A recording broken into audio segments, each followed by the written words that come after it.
This is an American movie recap called Bubble Boy. It's adventure comedy romance. A boy named Jamie Livingston is born with no immunity whatsoever. Even a little germ can kill him. So he has to be kept in isolation. He can't touch anything without being decontaminated. Hence, he will have to live inside the bubble like plastic sphere for all his life to survive. His mother, Mrs. Livingston, is overprotective of her son until he was 4 years old. He wasn't even allowed to come home. However, after he turned 4, she and Mr. Livingston brings a little boy home in his bubble. His room too has a huge bubble, so he can walk inside it. The bubble has a pair of protruded hands that his parents can use it to touch him. All his toys are decontaminated to be free of all the smallest of the germs and kept inside the bubble. Jimmy has lived in that room ever since. Mrs. Livingston doesn't ever want him to leave the bubble, so she ends all the bedtime stories with the prince dying because they were left free. He is only allowed to watch one TV channel and read one magazine because Mrs. Livingston insists they are the only one ever made. She also uses the protruded arms to cut his hair and hug her son. Mrs. Livingston is extreme nationalist, so she teaches Jimmy only the things she thinks are reasonable and focuses her ideas on him. However, poor Jimmy doesn't know better, so he goes along with it. Everyone in the city knows about the unique bubble boy, but it doesn't work to his advantage. Instead, the neighbor kids warp themselves in plastic warp and make fun of Jimmy outside his home. Mrs. Livingston chases them away frequently. The only food Jimmy eats is homemade.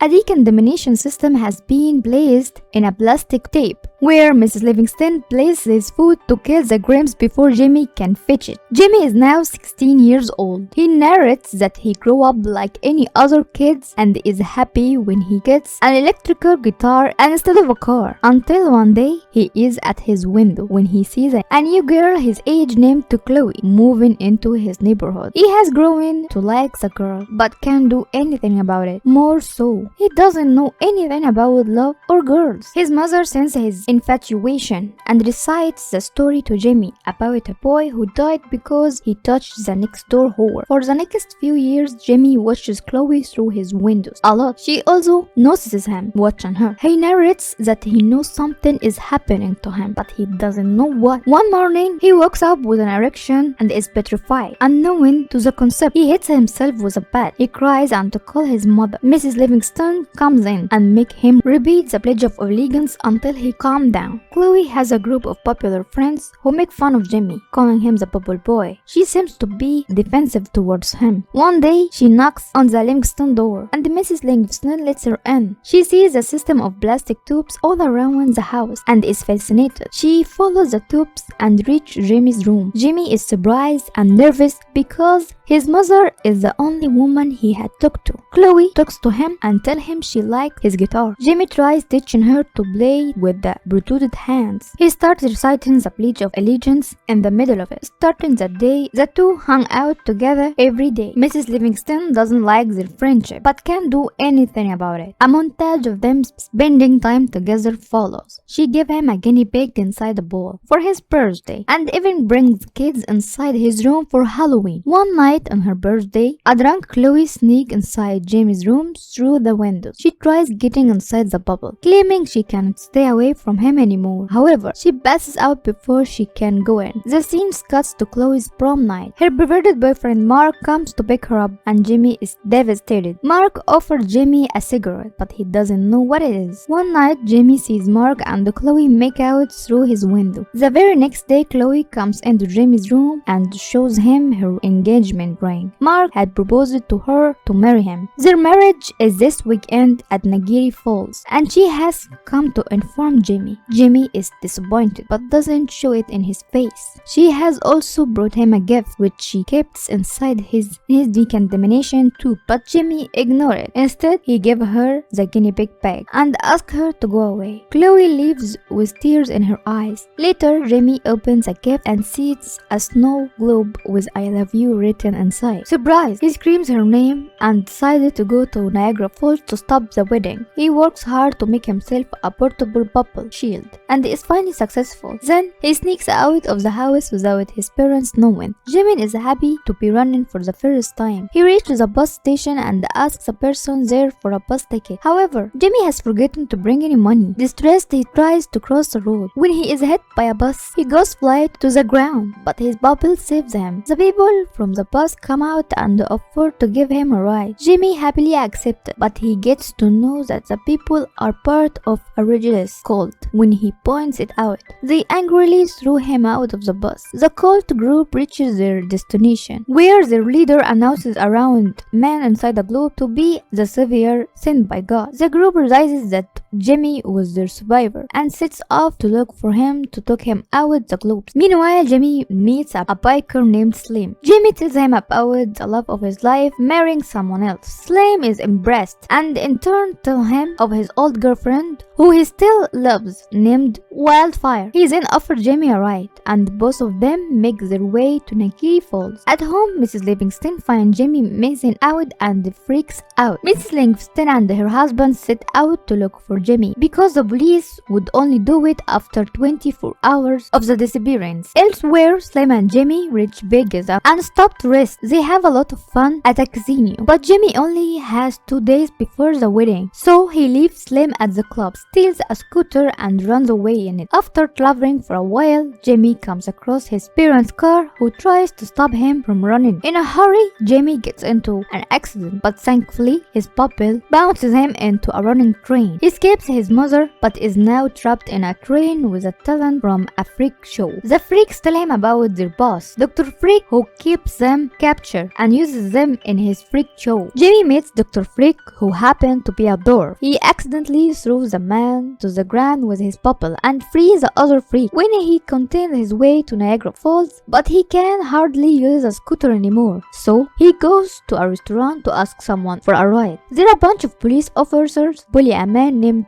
Bishop. While Jimmy tells them he has no immunity, they assume Jimmy has a contagious disease and run away from the place. The restaurants catch on fire in the chaos and Bishop offers Jimmy a ride. He also agrees to take him to Niagara Falls. Somewhere else, Mrs. Livingston reaches Dr. Freak, who tells her that Jimmy is going to Niagara Falls. Furious, she calls Chloe and yells at her for making Jimmy run away. As she talks to Dr. Freak, the freaks outside steal the car. Bishop and Jimmy are in their way when they hit a cow in the middle of the road. Bishop is distressed because in his religions, cows are a symbol of God, but following his mother's word, Jimmy tells him that his religion is false. This offends Bishop, so he leaves Jimmy on his own. Jimmy then somehow reaches New York. He asks for a ride from an old man named Pippi, to which he agrees. Jimmy wakes up the next morning and the man is still driving the car. Jimmy soon realizes that Pippi is lifeless and the car hits a billboard. Jimmy goes into a grocery store and calls Chloe. Marks picks up the phone and tells Jimmy to give up because he is about to marry Chloe in an hour. He is now hopeless, so he calls his mother and asks her to come to pick him. Both his parents drive to him and get him inside the car. Mrs. Livingston goes to the washroom when Mrs. Livingston asks Jimmy how it feels to be outside from the first time. The father and son bond. Mrs. Livingston tells Jimmy to not give up before trying, taking his words. Jimmy runs to stop the wedding. Mrs. Livingston sees this and follows him in their car. At the same time, the cult group finds Jimmy and follow him as well. Slim, with his biker friends, comes to rescue Jimmy too. Slim locks eyes with Miss Livingston, who happens to be his old love Wildfire. Turns out all of them are driving on a plane's runway. A plane takes off and Jimmy gets on board with an old pilot. They fly to Nagiri Falls, but the plane crashes, making Jimmy fall into the waterfall. Thankfully, his bubble doesn't let him down. He somehow managed to get out of the water and rushes his way to the wedding. Chloe and Mark are in the chapel, saying their vows, when Jimmy enters the church, claiming his love for her. Seeing this is his last chance to persuade Chloe. He puts his life in danger and tears his pupil open to kiss her. However, just after it, he falls unconscious. As Chloe tries to wake him up, Mr. and Mrs. Livingston arrive there too. Mrs. Livingston Livingston mourns her son's death when Mr. Livingston asks her to tell everyone the truth. Mrs. Livingston impersonally reveals that Jamie doesn't have any condition, and he suddenly wakes up. It turns out that she had lied to him to keep him away from the evil of the world for all these years. Jamie is shocked but forgives his mother when she claims she did it to protect him. He finally embraces Chloe as everyone claps. Cut to a few months later, Chloe and Jamie are getting married. Everyone he met during this journey is at the wedding. Mr. Livingston, Mrs. Livingston, and Slim are now troubled. The movie ends as we see Jamie and Chloe drive away in a car to their honeymoon.